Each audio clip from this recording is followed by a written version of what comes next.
Bonsoir. Alors, il y a quelque temps, j'ai fait une rencontre au bureau. C'est un petit bonhomme rigolo, il n'est pas très grand. On dirait d'ailleurs qu'il sort d'un conte pour enfants ou d'une bande dessinée.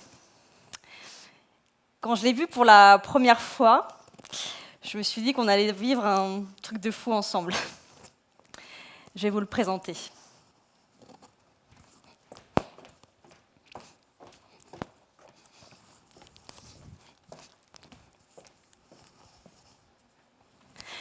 Je vous présente Martin.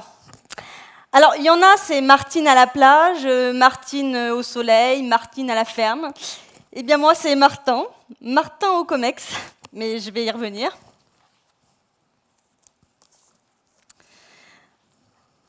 Je me présente, je m'appelle Céline Forest, je suis directrice de la communication et de l'expérience client au sein d'Engie Cofeli. Engie Cofeli, c'est une entité du groupe Engie, et nos clients, ce sont des entreprises et des collectivités. Et en fait, on vend des services à l'énergie. Notre rôle, c'est de faire en sorte que nos clients consomment moins et mieux. Alors, quand je suis arrivée avec Martin en COMEX, j'avais une petite idée derrière la tête. Je voulais que ce soit un petit peu notre client témoin, qu'on le mette autour de la table pour qu'il puisse prendre en compte nos décisions.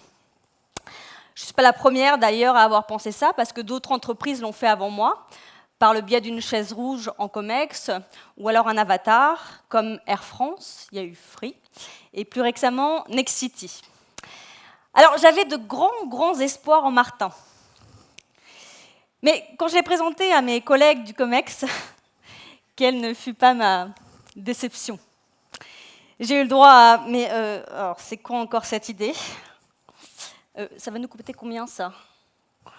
De toute façon, il est un peu bizarre, ton client, il est un peu stéréotypé. Pourquoi tu n'as pas choisi une fille? Pauvre Martin. Alors, on dit que l'amour dure 3 ans. Eh bien, l'amour de Martin n'a finalement duré que 3 mois, puisqu'un jour, je l'ai retrouvé à la poubelle. Alors, devant cet échec, je me suis remise en question. Comment se fait-il que Martin ait pu finir à la poubelle? Est-ce que c'est parce qu'il manquait de consistance? Est-ce que parce que finalement il ressemble un petit peu à un gadget? Est-ce que c'est parce qu'on n'était pas prêt? Une culture client, ça s'installe étape par étape.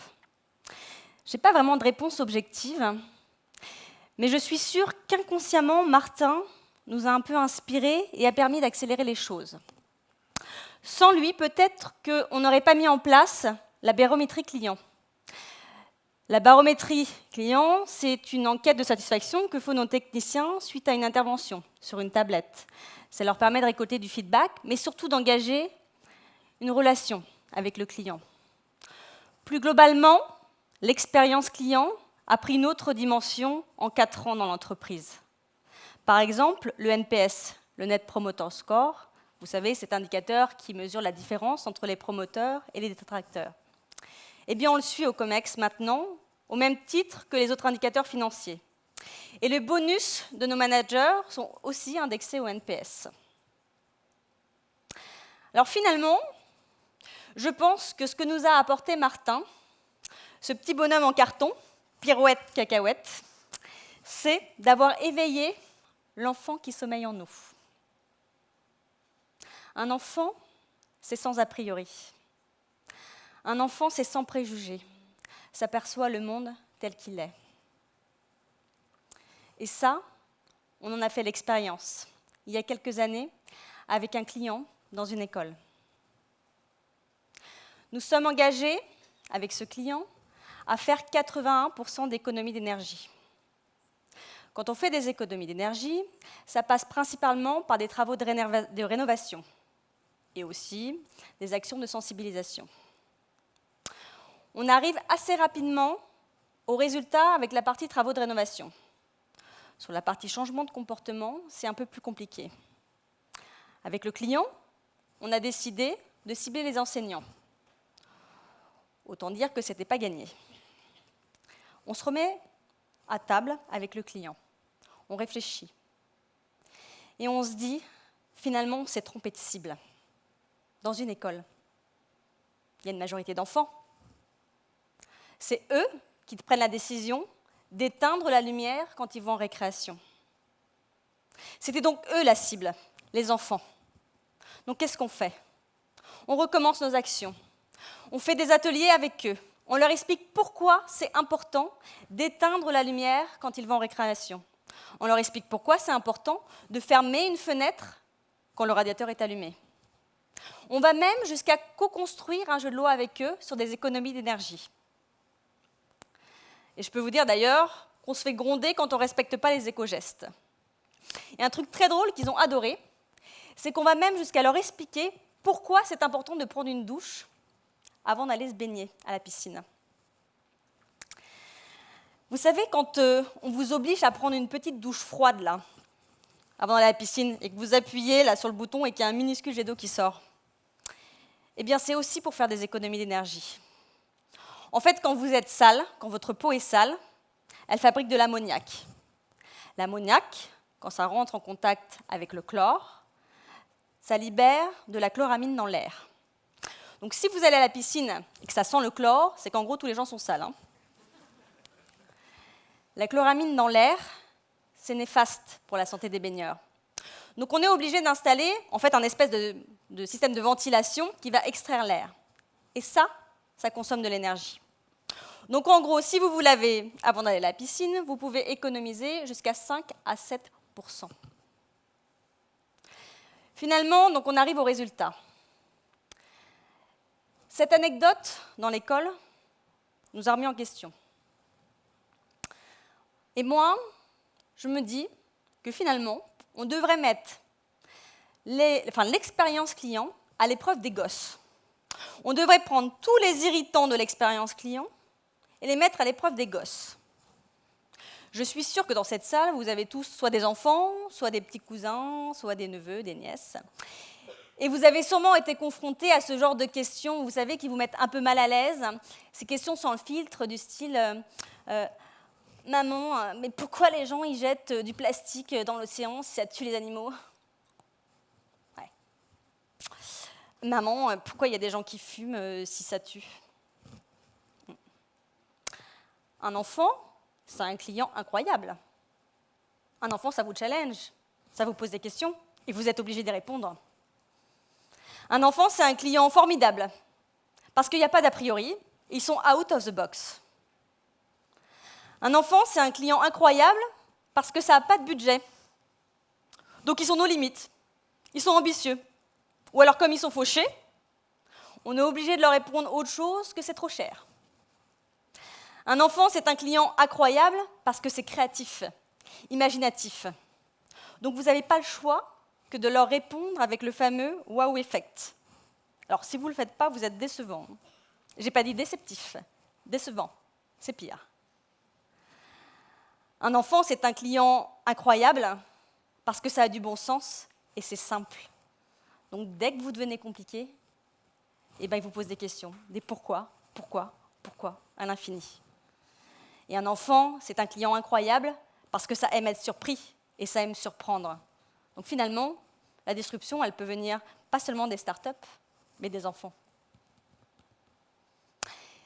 Et d'ailleurs, en parlant d'enfants, on a fait une sacrée rencontre cette année, tous. Regardez Greta. Vous connaissez Greta? Greta, c'est cette adolescente suédoise. Elle a 16 ans, Greta. Et elle se bat avec acharnement pour sauver la planète. Greta, c'est l'ambassadrice de la génération climat. Qui aurait pensé qu'une gamine de 16 ans allait provoquer une grève mondiale du climat? Greta, elle a mis plus de 30 000 enfants à Paris en grève. Greta, elle a mis plus de 1,8 million d'enfants dans le monde en grève. 1,8 million d'enfants. Eh bien moi, ça m'interpelle, ça me questionne. Qu'est-ce que cette génération va attendre d'une entreprise comme la mienne demain? Qu'est-ce que cette génération va attendre une entreprise qui vend des services à l'énergie? S'il y a des enfants aujourd'hui qui refusent de prendre l'avion pour préserver la planète, est-ce que ces enfants, demain, vont refuser d'envoyer des mails pour sauver la planète? Parce que ça consomme de l'énergie, les mails. Les enfants qui font la grève du climat aujourd'hui, est-ce que demain, ils feront la grève de l'énergie? Ces mêmes enfants, est-ce que demain, ils refuseront de se chauffer pour préserver la planète? Est-ce que je suis une entreprise qui vend uniquement des biens et des services? Ou est-ce que je dois aussi incarner et porter les valeurs de ma marque? Donner du sens à ma marque? En quoi est-ce que cela impacte mon expérience client, votre expérience client? Je n'ai pas de réponse à ces questions, mais ce que j'ai appris avec Martin, avec Greta, avec les enfants, c'est que la montée de l'écologie, elle va bouleverser notre expérience client. Je suis sûre que demain, on va devoir être beaucoup plus pédagogique, beaucoup plus vertueux, beaucoup plus force de proposition. On va savoir gérer des crises, parce que les Greta de demain, c'est les clients de demain. Parce que c'est des clients qui vont s'engager, qui vont attendre des réponses. Si je vous raconte tout ça aujourd'hui, c'est parce que je suis convaincue que si on n'écoute pas la génération climat, on va passer à côté des attentes des clients de demain. Et parce que je suis convaincue que chez vous, ou à côté de chez vous, vous avez une Greta. Merci.